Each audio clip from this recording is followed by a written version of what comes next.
and a guy who's been a guest on our show, friend of the show, Mike Pennel, will be joining our rival, the Cincinnati Bengals. He's signing with the Bengals per sources. And he'll be practice squad initially with active roster capabilities. And I've had Bengals fans in our comments all day today on our YouTube video of Mike Pennel last week saying, thanks, we'll take him off your hands for you. So they're excited. They're excited about that. They saw us being upset that we cut him. So usually, and I'm like this, whenever I see a team unhappy, a fan base is unhappy they cut a guy, and you sign that said guy, I'm usually pretty ecstatic about it because usually fan bases don't want to cut guys who are good. And and generally, and I saw it all day. Cincinnati fans were like, we needed a D tackle, we needed a run stopper. We're happy we got Mike Pennel. So JD, hearing the news that Mike Pennel is going to Cincinnati, will not be joining us. Well, at least right now, he won't be joining us. But what do you think about the news of him going to Cincinnati? Well, I tell you what, I was sad to hear the news that, when we did release Mike, still a head scratcher to me, how that happened and where it came to. I was disappointed and upset, to be honest with you, because of everything that we said. We knew that he was our run stopper. He was the big arms in the middle that helped anchor what we was doing defensively, keeping our linebackers clean so they could come and make plays. So that was somewhat of an issue that definitely we needed to address, and we couldn't do it during the preseason. So that was tough. That was tough. But I'm happy for him that he's found a new home. Okay, I know it's with the Bengals. That's kind of I'd rather go anywhere else but them, to be honest with you. But I don't really hate on the Bengals. This is more so about Mike. And so happy for him, signing the deal. But somebody said alpha blood. Mike he was highly upset with this move. And whether you look at it as business or whatever reason, I just, having loyalty to a team that you think that there's loyal to you is very disappointing. It's hurtful. It's hurtful because all your boys and your friends that you establish your relationships meant something to you. So when business gets in the way of that, man, that is a hard thing to deal with. So Cincinnati gets him. They got a great player. So this is what it is, Marcus. It's what it is. Dang God. What do you think about the overall plan? So last week, shortly after we talked about the Pennel stuff, the Chiefs Digest did an interview with Brett Veach, and he quote said, "I think with every position group, we're trying to get better and we're trying to add competition. I think that was one position group where we were trying to continually get deeper, get younger, and get more athletic. I think when it came to Derek, it was probably a similar level of play to what we've seen from Pennel, but both those guys have over the years played and helped us out in games. But I do think you take into consideration just the length of the season. I mean, obviously he's suggesting some things there, length of the season, maybe, and he talked about the getting younger aspect. How much do you think the age played a part in this whole thing with trading for Noddy? And once you trade for Noddy, that pretty much meant that Pennel was out the door. Man, I don't know. I don't know. My thing is this. You could say age, but even if you got him on a 1-year deal. So if you're looking for long-term, you could still get the younger guys in here to kind of develop and get them to where they need to go. And watch the growth. But when you have a guy that's already ready, that's doing a job that you asking young guys to develop and get into, I don't buy that at all. Doesn't make any sense to me. And it's not like Mike was making $25 million a year, and he's not even 10. That's the thing about it. So he shouldn't have even been a casualty for salary cap reasons. I think I've seen some people saying that was what?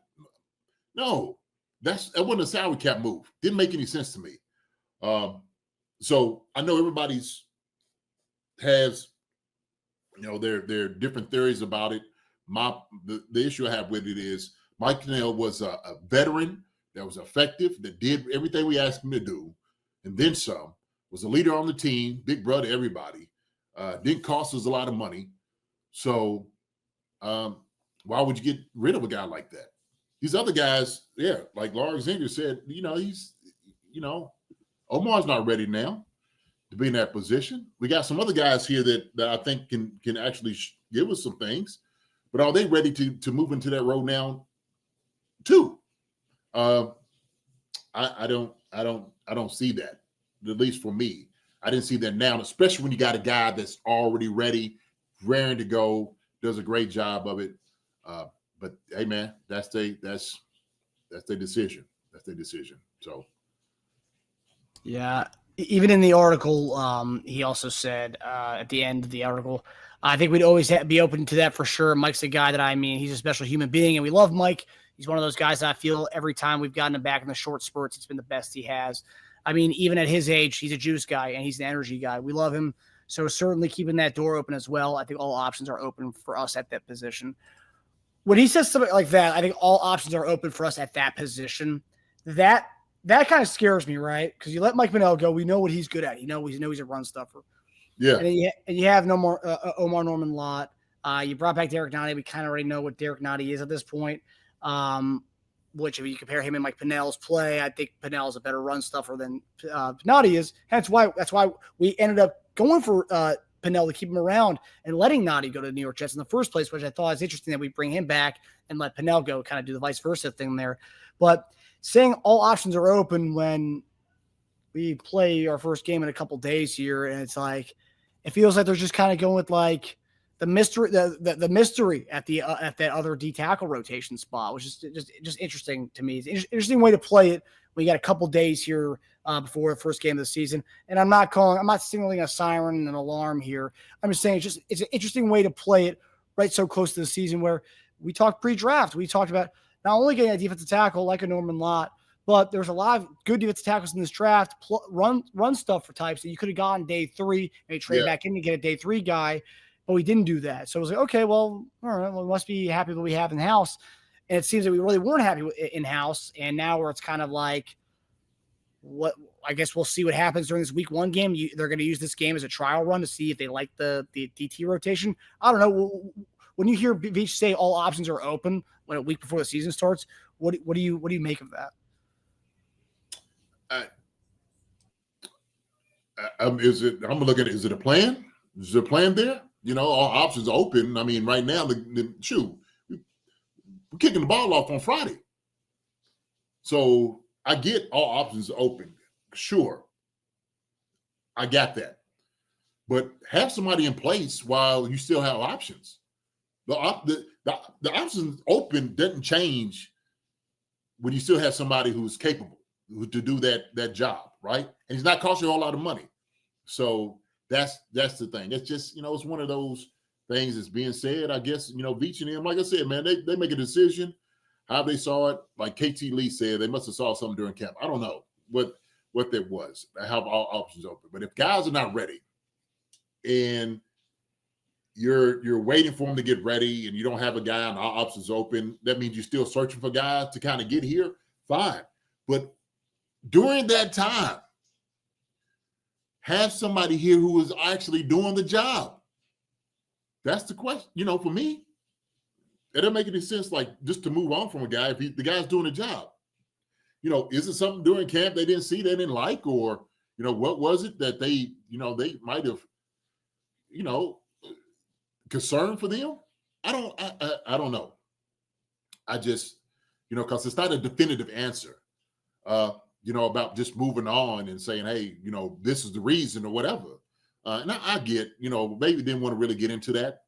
But when we start looking at other guys, other options that are open, or you're trying to move into that position, that should have been done, at training camp, prior to training camp, to do those things. And then if you find it in the 53 man, the guys we got here, I think the guy from Western Kentucky might be he might be a pretty decent, guy. I can't wait to see him play. But some of the guys that we hadn't had on here is just, we've seen some of the things that they've been able to do. And they haven't been able to do what Mike Pennel could do. That's the thing, Marcus. So, yeah, that's GM talk right there. Yeah, and what they Broderick Martin, the dude from Western Kentucky, also Zach Pickens from Chicago Bears, and another guy that I think he went to South Carolina. Another guy who it's more a speculative ad, right? It's like, oh, he's got potential. But he didn't really get to show it in Chicago.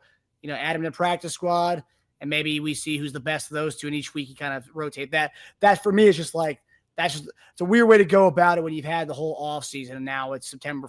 It's last week of August, early September, a couple days before week 1, and that's the way potentially they're gonna go about this this other DT spot when you let Mike Pennel go. It's just an interesting way to go about it.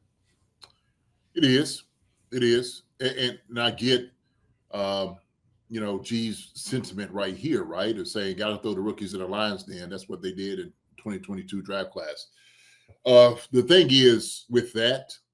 At least the young guys they're here, they seen the possibilities and capabilities that they could hold their own, and you gave them some of the best looks, things they can do. So I haven't looked over the film of the guys we had gotten here, the 2 new guys, and maybe there is something they were like, okay, here's something that we need to try to pursue, but also too, it's at the detriment of your integrity stopping the run. The linebackers all compromised. So, hey man, this Chiefs they're gonna stay with their decision. So I guess we gotta be fine with it. I mean, hey, it is a business. We understand how this thing works. Mike knows how this thing works. For me, having a guy that was already in place doing the job that was making a whole lot of money, it didn't make any sense to move him out of the way, especially if you didn't already have a guy that was in place that was going to be able to replace him immediately in the lineup and not develop and say, hey, he's ready to go. That's what I was looking for. And so I don't know if we found that guy yet.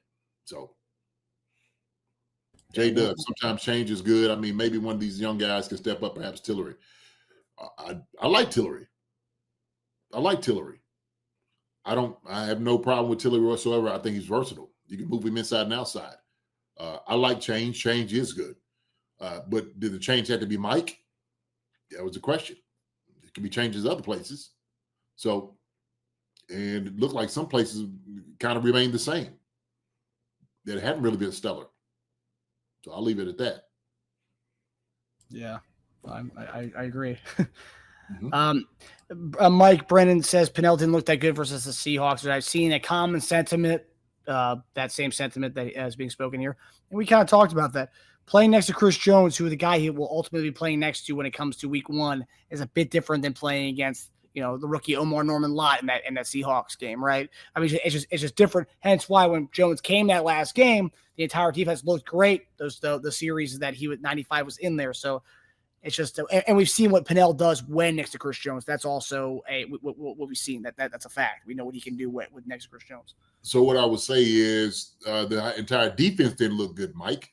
Not just Chris, or Mike Pennel, but also too. You can go to Karlaftis. You can go to Chanel. Who do you want to talk about? Everybody got their butts kicked against Seattle. Everybody that was out there those first few series when they was running up and down on the field, that was everybody. We don't throw everybody out the door. And like you said, Chris Jones, who wasn't in there, looks different. If Mike Pennell's job is to hold up too, he can only do his job. The other guys got to do their job too. So that's Don Peterson, LBs, whew, boy. Man, we was getting washed everywhere. Defensive ends, defensive tackle, washed. So it was just a bad outing by those guys. I don't think those guys would disagree whatsoever. And it's not talking anything about them, but that was just what we saw on tape. When I watched that film, I watched that game, everybody was getting manhandled. So. Yeah. I like Connor. Go ahead. I'm sorry. You're good. I like Connor. I truly think he's a hell of a player, but I don't know why Spags has him as a slot. I think he's playing out of position. So I think what they'll do, this is something that Connor can play that position if it needs to, but they have other options as well. So Connor may not be the sub package nickel guy or dime guy. Could be somebody else. But it's always good because if they decide to run the football, you do have a safety that can come in and make a tackle, as opposed to having, a corner who are the worst tacklers on the teams. Usually that's how it is, right? They're the less physical guys. They don't want to come in and throw their hat down. But Jamari can come in, and if you needed him to make a tackle behind the line of scrimmage, he can do those things. So more physical body at that position. So agreed. Okay, so yeah, I've seen him and that's the thing, Lors, is Marlon Tupelotu, he could be a guy. It's more like we know we have Pennel. There's a lot of we know we have Pennel. We know we have a Noddy. The fact they're opting to go with the unknowns versus what we know is just interesting. Because very well, like you said, JD, Pennel wasn't making $25 million a year. You could have kept him and then still gone the same route, gone that Zach Pickens and Broderick Martin and your practice squad. It's like, okay, Pennel is not cutting it. Okay, well, we know we have. Maybe he's not what he used to be a year ago, which is he had a great year. But if he wasn't, then you can go that route of Broderick Martin. For the fact that we're going with that kind of a question mark there with Noddy, and then you're going with these other guys, it's a weird way to play it. But again, Brett Veach knows what he's talking about. So yeah, she's gonna do what they want to do. Hey, shoot, they the one that got the hardware, the rings, and they make decisions. And hey, you just gotta deal with it. And so now Mike is in Cincinnati, and Mike is dealing with it. I was like, okay, doors open. He got his options open. Cincinnati now, and he'll get immersed in that whole culture and play with them guys. And there's a reason they swooped him up. There's a reason Cincinnati was like, yeah, we'll take a Mike Pennel. Absolutely, we'll take him. So definitely adds to the drama between the two teams if we do see each other again. Oh yeah, when we see each other again. Hi everybody, thanks for watching. Subscribe here to get the latest from the show. Also, be sure to check out the best clips from Chief Concerns. And if you prefer to listen to the show, subscribe and follow us on Apple Podcasts, Spotify, and anywhere else you get your podcasts.